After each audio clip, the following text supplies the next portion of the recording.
Chief doctor చెప్పిన మాట. నాకు తమ్ముడు ఉన్నాడుగా, అన్నయ్య లేడు. అదొక ప్రత్యేకమైన అభిమానం, ప్రేమ ప్రేమ ప్రేమ మా మీద. ప్రొడ్యూసర్ చెప్పకూడదు. ఇది అతిశయోక్తి కాకపోతే నిజంగా ఒక మాట చెప్తాను మీ అందరికీ. పేషెంట్స్ వాళ్ళ జీవితాన్ని ఎక్స్టెండ్ చేసుకుంటున్నారనే అన్నాడు. అందరికీ నమస్కారం అండి. ముందుగా హాస్య బ్రహ్మ మన బ్రహ్మానందం గారికి హృదయపూర్వక జన్మదిన శుభాకాంక్షలు. 70 అని నంబర్ చెప్పొద్దు,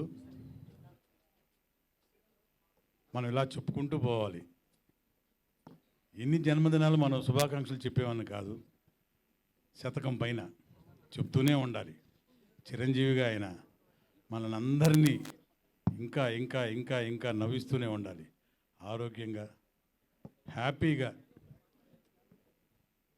తన శేష జీవితంతో బ్రహ్మాండంగా జరగాలని మనస్ఫూర్తి కోరుకుంటున్నాను. నేను ఒక్కడనే కాదు, ఇక ఆయన గురించి ప్రత్యేకంగా మనం అంతా ఇంత ఓహో ఎంతో అని ఇంకా చెప్పక్కర్లా. ప్రతిరోజు మనం దేవుణ్ణి ఎలాగ చూసుకుంటామో బ్రహ్మానందం గారిని కూడా అలాగే చూసుకుంటాం. నిజమా కాదా? మనకున్న దేవుడు ఆ దేవుడు. ఇక్కడ సెల్ ఫోన్స్లో ఉన్న దేవుడు మీమ్స్ దేవుడు బ్రహ్మానందం గారు. సో ప్రతి ఒక్కళ్ళు చిన్న పెద్ద అంటూ తేడా లేదు. చిన్న పిల్లవాడి దగ్గర నుంచి ముసలోళ్ళ వరకు ఏజ్ డిఫరెన్స్ లేకుండా సెల్ ఫోన్ తీసుకున్నారంటే బ్రహ్మానందం గారి మీమ్స్ చూడాల్సిందే, బ్రహ్మానందం గారి కామెడీ పాట చూడాల్సిందే.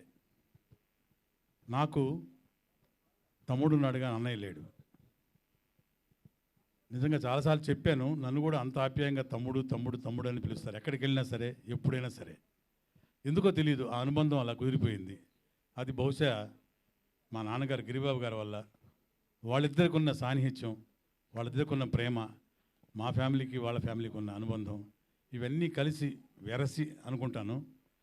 అదొక ప్రత్యేకమైన అభిమానం, ప్రేమ ప్రేమ ప్రేమ మా మీద.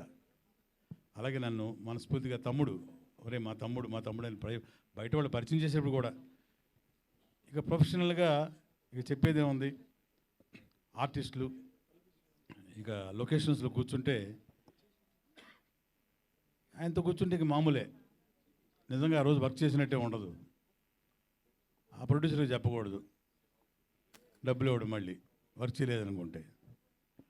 బ్రహ్మానందం అన్నయ్య, ఇది అతిశయోక్తి కాకపోతే నిజంగా ఒక మాట చెప్తాను మీ అందరికీ. మొన్న ఇటీవల ఒక పెద్ద హాస్పిటల్ ఒక చీఫ్ డాక్టర్ని మామూలుగా ఫ్రెండ్లీగా కలిసాము. ఆ రోజు ఆయన అన్నారు, ఏమయ్యా మీ బ్రహ్మానందం గారు ఇప్పుడు కూడా బాగా బిజీగా ఉన్నట్టున్నారే అని. అవునండి చేస్తున్నారండి హ్యాపీగా. వెరీ గుడ్ అయ్యా. మేము ఇచ్చే మందులతోటి మా పేషెంట్స్ బ్రతుకుతున్నారు, అది మామూలే.